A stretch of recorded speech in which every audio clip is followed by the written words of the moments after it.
반복된다고 하는 이 유명한 명제는 역사학자들이 아주 많이 사용하는 명제 중에 하나입니다. 바울 사도께서는 14절에서 데살로니가 교회 형제들에게 너희가 그리스도 예수 안에서 유대에 있는 하나님의 교회를 본받은 자 되었다고 말씀합니다. 여기만 보면 모범을 본받은 것처럼 보이지만은 하반절에 본받은 내용이 나옵니다. 저희가 유대인들에게 고난을 받음과 같이 너희도 너희 나라 사람들에게 동일한 고난을 받았다고 말씀합니다. 그런데 이게 유대에만 그런 역사가 있었던 것이 아니라 데살로니가에도 그런 역사가 있었습니다. 유대에서는 어떻게 그들이 이 동족에게 핍박을 했느냐? 15절에 보면 예수님도 죽였고 선지자들을 죽였고 우리를 쫓아내었고 그리고 모든 사람에게 대적이 되었다고 말을 합니다. 그런데 실제로 이 편지를 쓰고 계시는 바울 사도님도 실제는 그도 핍박자였습니다.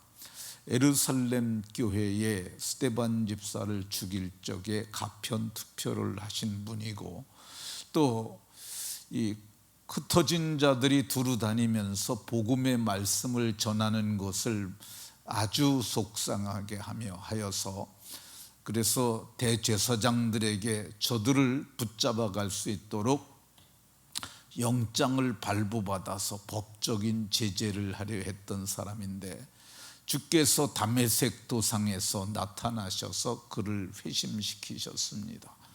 그런 역사가 우리나라에도 아주 많이 반복됐습니다.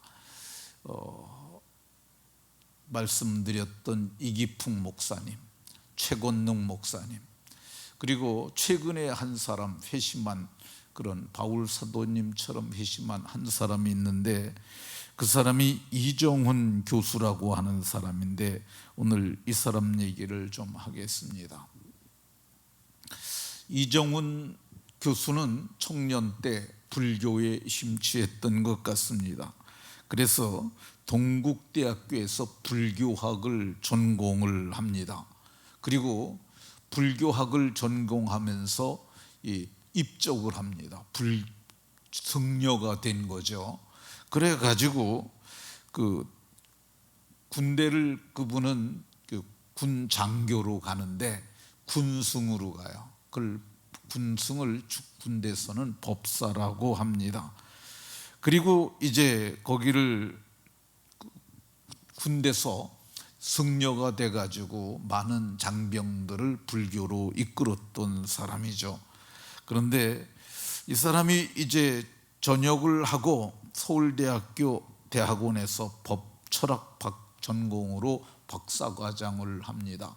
그리고 그 후에 영국의 에딘버러 대학교에 가서 더 공부를 하고 울산대학교 사회과학부 법학 전공 교수가 됩니다.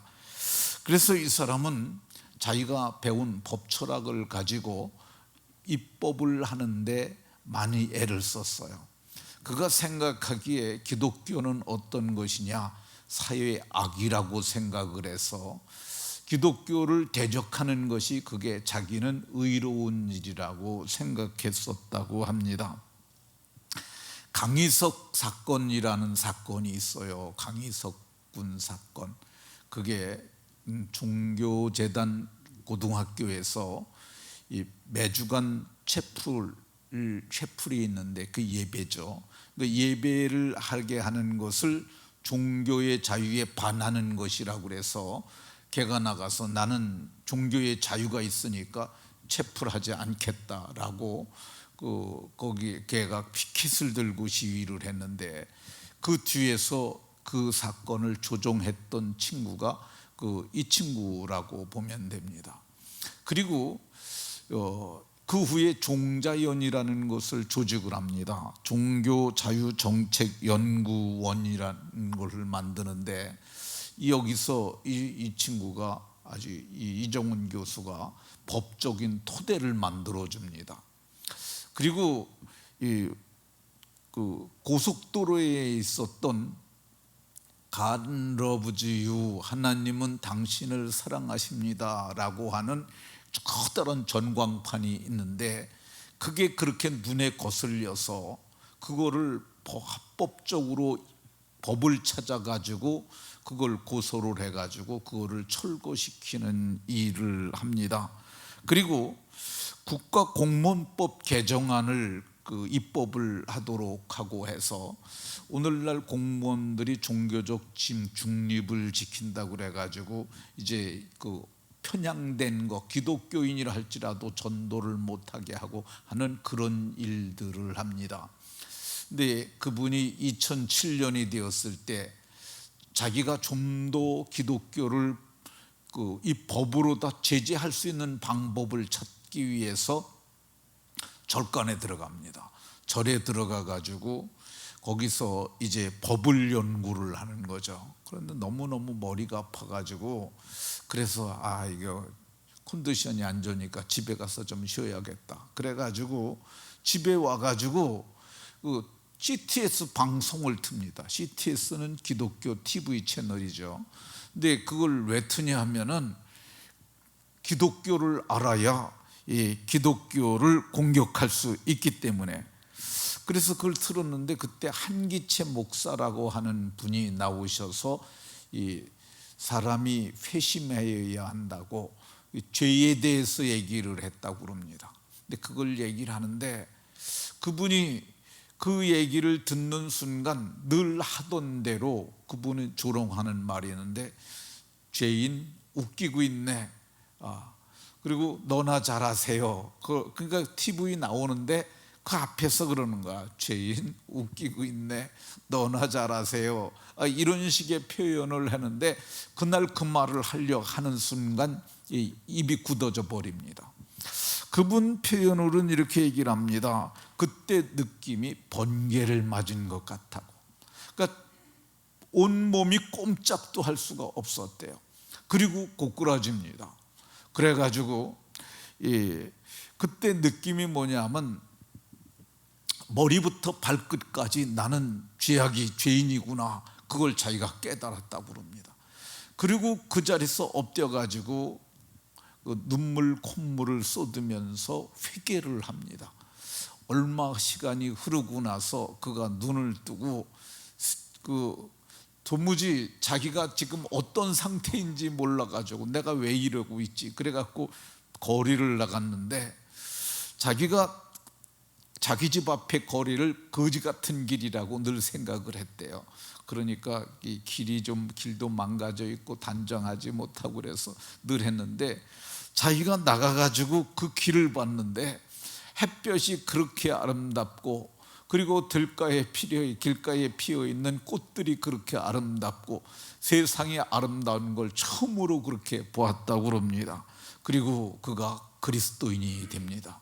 그래서 지금은 이제, 전에는 기독교의 대적자가 되었는데, 기독교 편에서 이 기독교를 방해하는 그런 법들을 알려주고, 그리고 오히려 이제는 종자연의 대적자가 돼가지고 저들로 하여금 교회를 박해하는 것, 그리고 동성애를 입법화하는 것 등등 해갖고 그런 법에 대항해서 하는 기독교의 전사가 되었습니다. 그리고 좀 더 공부를 하려고, 기독교에 대해서 이제는 공부를 하려고 트리니티 신학대학원 대학교라고 하는 것이 양재동에 있는데, 거기서 석사 과정을 하고 2년 전에는 목사 안수를 받았고, 그리고 이제는 교회를 개척해서 담임 목회를 하고 있습니다. 물론 울산대학교 교수도 지금 겸직을 하고 있는데, 이 사람도 회심을 한 거죠. 하나님께서는 교회를 대적했던 사람들마저도 회심시켜서 하나님의 일꾼을 삼아서 일을 하게 하십니다. 말씀을 마치도록 하겠습니다. 하나님은 반복된 역사 과정을 통해서 오늘도 일하고 계십니다. 우리나라에서만 그런 것이 아니라 세계 도처에서 이 초자연적 방법으로 하나님께서 역사하셔서 많은 사람들을 주께로 돌아오게 합니다. 우리도 사실 믿지 아니할 때는 다 교회의 대적자들 아니었습니까? 그렇지만 회심하게 하셨고, 그리고 이제는 주를 전하고 또 주를 기쁘시게 하는 일꾼이 되게 하셨는데, 이것이 하나님의 은혜입니다. 은혜를 전하는 저와 여러분들이 다 되시기를 예수 그리스도의 이름으로 축원합니다.